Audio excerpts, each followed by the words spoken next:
दंडवत प्रणाम। जी मैया। सदगुरुदेव भगवान, पिछली बार मैंने प्रश्न किया था और घूंघट लिया था तो वो वीडियो बहुत ज़्यादा वायरल हो गई थी। वो अपने ससुराल की वजह से मैंने घूंघट लिया। नहीं तो हम आपके रिश्ते में जेठ तो लग नहीं रहे हैं, तो हमारे आगे घूंघट लेने की जरूरत तो है नहीं। वो वीडियो वायरल हो जाती है ना तो हमारे परिवार के लोग बहुत ज़्यादा। अच्छा, इसलिए आप शक्ल नहीं दिखाना चाहते? जी, पिछली बार भी ऐसा ही हो गया तो था। गुप्त सवाल है आपका। बताओ। गुरुदेव भगवान, वो अभी देखते हैं आपकी निंदा होती है तो गुरु की निंदा से हम कैसे बचें? देखो, निंदा कौन कर रहा है, किस बात के लिए कर रहा है? गुरु जी यही कह रहे हैं कि बेटा लड़की और लड़कों को चरित्रवान बनना है। हमने ये बात कह दी तो समाज पूरे देश में हल्ला हो गया कि अनिरुद्धाचार्य जी ने किया लिव इन का विरोध, है ना। और एक न्यूज चैनल में एक महिला बैठ के पंचायत लगाती है और वो महिला खुद कहती है कि मैं घर के अंदर डबल हूँ और घर के बाहर सिंगल हूँ। अब ये लोग हमें गलत ठहराने में लगे हैं, सोचिए।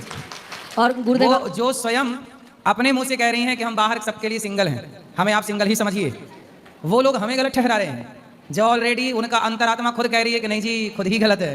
अब ऐसे लोग तो विरोध करेंगे। चोर को चोर कह दिया ना, सारे चोरों को मिर्ची लग गई और जैसे कीड़े बिलबिला के ऊपर आ गए।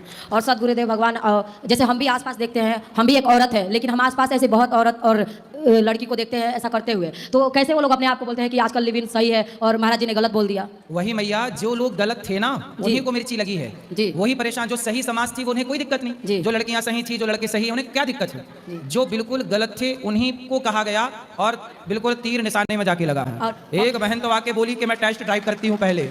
शादी करने के पहले वो क्या कर रही है? टेस्ट ड्राइव कर रही है। ऐसे लोगों के लिए कहा गया था, सामने आ गए। वही गुरुजी, मैं 100% को वो टेस्ट ड्राइव में लेके जा रही हैं। गुरुजी, मैं 100% आपकी बात से सहमत हूँ। जो लिव इन वाले आपने बोला है वो मैं आंखों देखी समाज में ऐसा हो रहा है तभी आपने बोला है और सत्य बात है। वृंदावन धाम में आई हूँ, उस सत्य बात आजू बाजू में देखती हूँ गुरुजी, फिर भी लोग कहते हैं कि गुरुजी ने गलत बोल दिया और मीडिया वाले उनसे बोलना कि गुरुजी ने गलत बोल दिया तो तुम अपने बेटे अपनी बेटी को भेज दो लिव इन में, जाओ वही हम कहते हैं 10 जगह जाए, रहे मस्त। और एक बात गुरुजी आपके बारे में कहते हैं कि मैया लोग को जो रखते हैं वो एजेंट जैसे उनके पुत्र लोग यहाँ रख देते हैं महाराज जी के सामने जिसके विदेश में नौकरी लग गई है और उनको पैसा महीने का भेजते हैं तभी गुरुजी सेवा करते हैं। किस शहर से आई हैं आप? हम गुजरात। गुजरात जी। तो गुजरात के उन लोगों से बोलना कि आप आना, और गुजरात की भी यहाँ मैयाएं हैं तो उन गुजरात की मैयाओं से मिलके जाना कि उनके बेटे यहाँ पे क्यों छोड़ के गए। सिर्फ कहते हैं, फिर उनके बेटों से आप लोग जाके बात करना कि क्यों छोड़ के गए भाई अपनी माँ को, तो वो सब क्लियर हो जाएगा। वो कहते हैं कि वो एजेंट की तरह है, वो सिर्फ वहाँ मैया। अब देखो, जिसे कहना है वो तो सब तरीके से कहेगा, इसलिए उन्हें कहने हाथी चला बाजार और कुत्ते लगे हजार। लेकिन गुरुदेव आप हमारे गुरु हैं, हम आपके शिष्य हैं, आपकी निंदा होती है तो फिर हमें हमारे हृदय में बहुत कष्ट होता है। नहीं, ये आप चिंता ना करो, ये निंदा नहीं है, ये लोग सच को स्वीकार नहीं कर रहे हैं, बस इतनी सी बात।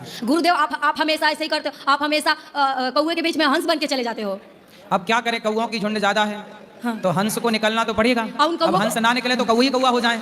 तो हंस को निकलना पड़ेगा और हंस को बोलना भी पड़ेगा। और उन कौवों को लगता है कि हम कौवे, हमारा रंग ही काला, हम ऐसे ही है तो वो भी वैसे ही है। अभी क्या है, बारिश चल रही है ना तो मेंढकों का भी टाइम चल रहा है टर टर करने का। तो अभी उनका सीजन है, अभी टर्राने का क्या चल रहा है? सीजन। अभी बारिश है ना तो सीजन मेंढकों का है, और इसलिए जब मेंढक बोलते हैं तब हंस अभी चुप रहता है कि तुम ही टर्रा लो। हम उन लोगों से यही कहते हैं कि एक बार जाके देखिए, अगर उनको अपनी जेब में पैसा रखना होता तो इतना दिन रात भंडारा नहीं करवाते। सही, उनको बोलना कभी आके चेक भी कर लो।